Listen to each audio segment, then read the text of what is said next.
a todas, todes y todos, bienvenidas a La Frívola, la sección del tablero de Canal Red en la que hablamos de moda, política, banalidades, gilipolleces y en general todas esas cosas que a los señoros no les parece que sean importantes. Muy buenos días, Pau. ¿Cómo está hoy nuestra Frívola? ¿De qué nos vas a hablar? Hola, Laura. Pues mira, como este fin de semana ha terminado el Festival de Cine de Cannes, pues hablemos del Festival de Cine de Cannes, ¿no? Aunque no vamos a hablar tanto de cine, precisamente. Y es que, no sé si lo sabes, pero este año el festival ha sido bastante político. ¿Político? ¿Y eso que me dicen que el arte no se debe mezclar con la política? ¿Qué es lo que ha pasado?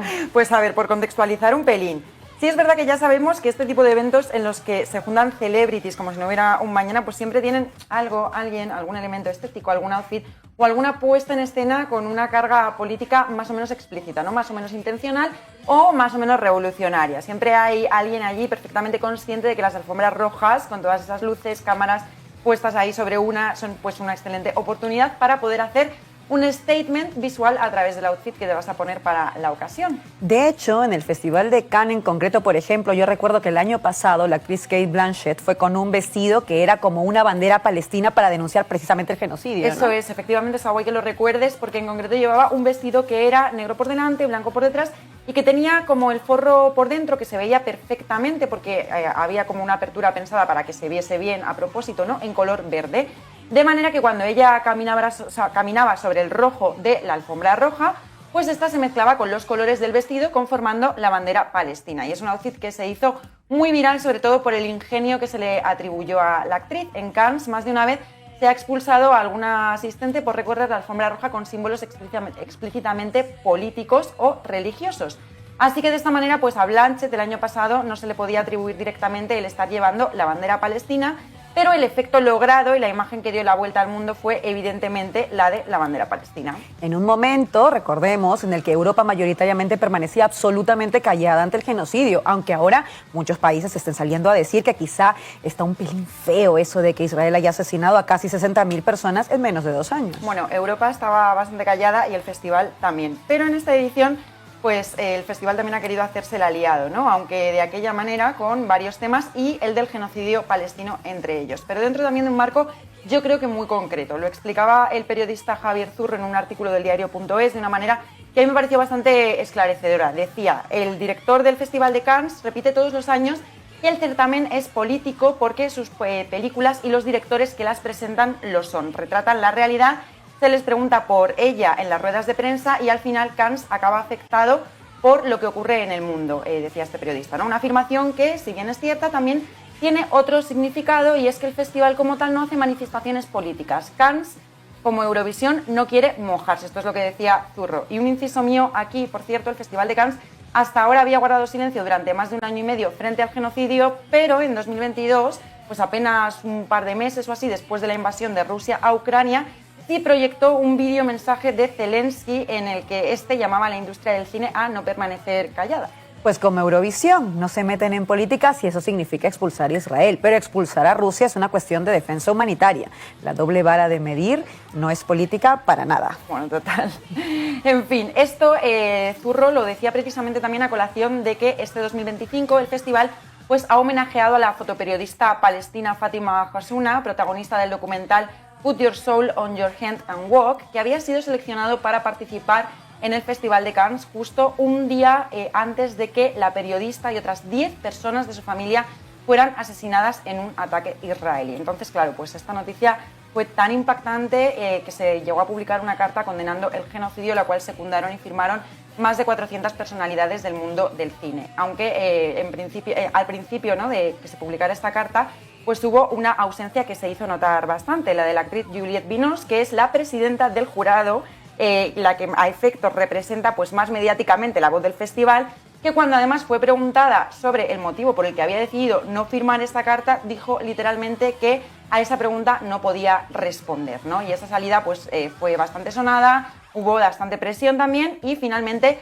terminó firmando la carta y en un discurso posteriormente pues quiso rendir homenaje a Hassouna condenando su asesinato, aunque eso sí, metiendo también la muletilla del 7 de octubre, dijo algo así como que estábamos en tiempos de dolor tan violentos que se llevaban por delante a los más débiles y entre los más débiles decía los rehenes del 7 de octubre, todos los rehenes, los prisioneros, los ahogados que mueren en la total indiferencia y bueno, en el discurso de entrega de la Palma de Oro pues terminó de apuntalar esta misma idea diciendo literalmente estamos con todos los que sufren, pero no por opinión política, sino por el corazón, por la ternura, por la humanidad compartida y la libertad reencontrada. Vamos, como el estereotipo de concurso de las misas en las películas hollywoodenses, en las que todas las candidatas van a pedir la paz en el mundo, hacia lo grande, como si la paz fuese un ente y la guerra y los genocidios no tuvieran causas políticas, intereses políticos y responsables evidentes. Pero exactísimamente lo has dicho, vamos. Política despolitizada, lo que estábamos hablando antes. Pero bueno, más allá de este momento celebrity bastante desubicado, que en realidad da buena cuenta de cuál ha sido ese imaginario que se ha buscado instalar en Europa estos años respecto al genocidio, desde los poderes entre aquellas personas que dicen no meterse en política porque no saben o porque no quieren. Pues bueno, dentro de esto sí que hubo un elemento estético muy potente en el Festival de Denuncia contra el Genocidio que merece ser recordado hoy aquí. Resulta que Julian Assange, el fundador de Wikileaks, que por fin fue liberado, si lo recordáis, el año pasado, en 2024, tras años y años de encierro, persecución y torturas, pues había acudido al festival porque se presentaba la película sobre su vida The $6 Billion Man. Y lo hizo pues con un outfit inolvidable y muy valiente. Llevaba puesta una camiseta donde aparecían escritos los nombres de ni más ni menos que 4.986 niñas y niños palestinos de menos de 5 años asesinados por Israel desde el 7 de octubre. Estas sí son las celebrities que necesitamos y a las que admiramos. Gente como Assange, que a pesar de todo lo que han hecho para intentar acabar con él por el simple hecho de hacer periodismo, siga demostrando interés y valentía política sin medias tintas. Completamente de acuerdo contigo. En fin, hasta aquí el tema de Palestina. Y ha habido otro asunto totalmente diferente en esta edición de Cannes, por el cual el festival se ha convertido también en el centro de una polémica bastante dura. Y es un asunto directamente relacionado con la ropa, que es lo que aquí nos importa, o más bien con la ausencia de ella. Es otro ejemplo aparentemente más frívolo que lo que acabamos de hablar, pero que a mí también me parece muy significativo de esa actitud de política a política que hay a veces en este tipo de eventos, ¿no? Y es que, a ver, el contexto en el que estamos hablando es ahora mismo en Francia, pues un contexto muy marcado por el caso de Gisèle Pelicot, pero también por la reciente y esperada condena por violencia sexual a Gérard Depardieu, que ha marcado un antes y un después en el mundo del cine francés. Y también de lo que se espera de quienes forman parte de él. Lo de Gérard Depardieu sí que lo condenó, por cierto, Juliette Binoche sin matices, esto no nos pasa desapercibido. Aprovechamos para recordar que el feminismo, si no es decolonial, solo es empoderamiento autocentrado. Ah, bueno, gracias, la verdad, muy bien dicho. Y la cosa es que este año el Festival de Cannes también ha querido ir de aliado feminista, por fin prohibiendo que, por ejemplo, el actor Theo Navarro Musi, que había sido acusado de 3 casos de agresión sexual, pero que aún no tiene condena, accediese a una gala. Pero parece que, bueno, si no dan una de cal y otra de arena, no se quedan a gusto. Así que este cambio de actitud ha venido también acompañado de otro un poco más conflictivo.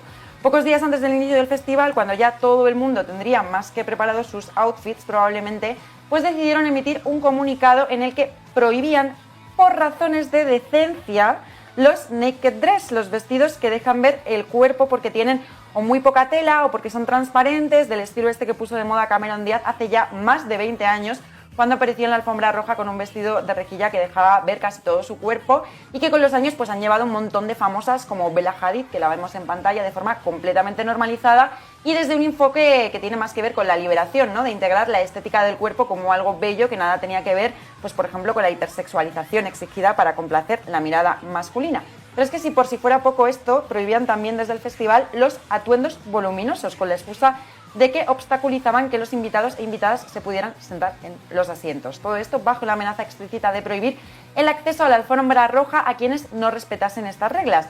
Y eran unas reglas claramente dirigidas pues, a las mujeres, aunque no lo dijeran, ¿no? Porque la mayoría de los hombres van vestidos aburridísimos a este tipo de eventos. Ese contraste de decisiones suena a querer evitar las violaciones, imponiéndoles a las mujeres un toque de queda para que no corran el riesgo de la violencia sexual, volviendo a casa solas y borrachas. Bueno, es que eso es literalmente lo que pienso yo. Además, eso de justificarlo en la decencia, que yo no sé muy bien qué es eso de la decencia, sobre todo en tiempos de trumpismo y reacción ultraderechista conservadora, yo personalmente me declaro fan incorruptible de la indecencia, ¿no? Sobre todo si tengo que limitar la ropa que me pongo porque venga impuesto como norma qué es lo decente o lo indecente por parte de quien busca institucionalizar qué es lo que podemos o no podemos ponernos las mujeres, ya sea para que enseñemos más o para que nos tapemos enteras. Y podríamos también entrar a debatir qué se considera desnudez y qué no se considera desnudez, ¿no? ¿Cuánta parte de tu cuerpo es legítimo y decente que le puedas mostrar al mundo? Suena a debates de otros tiempos, la verdad, esto. Pero bueno, la cosa es que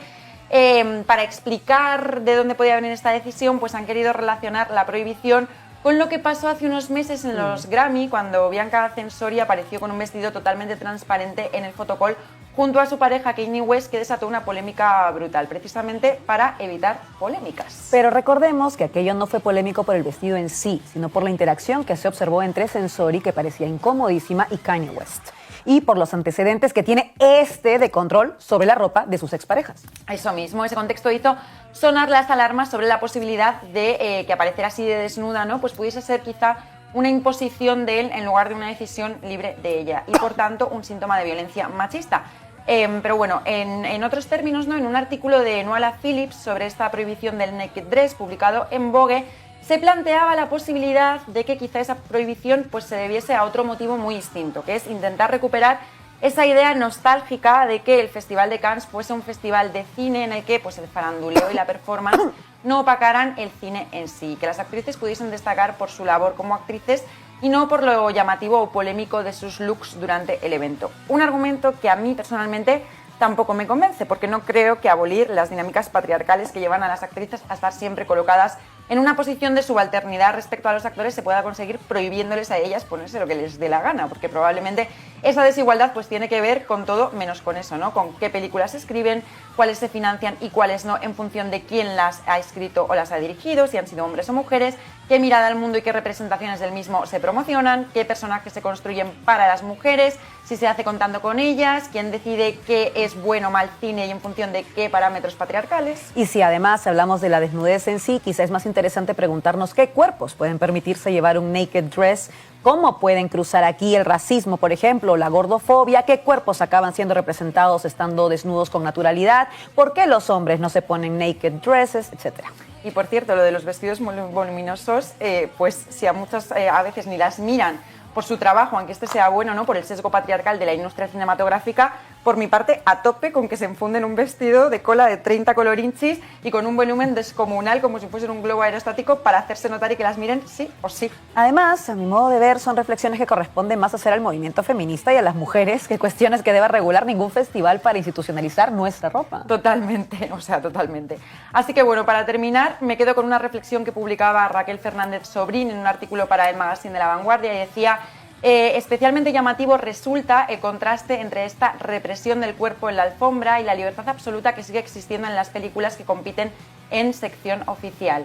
Por lo visto, es aceptable que una actriz se desnude si lo exige un director, pero no si decide hacerlo por cuenta propia. La idea de que un vestido con transparencias pueda perturbar la solemnidad del festival, pero una escena de violencia sexual o tortura psicológica no, dice mucho más de lo que quizá se pretendía. Pues con esa reflexión de Raquel Fernández Sobrín nos quedamos. Muchas gracias.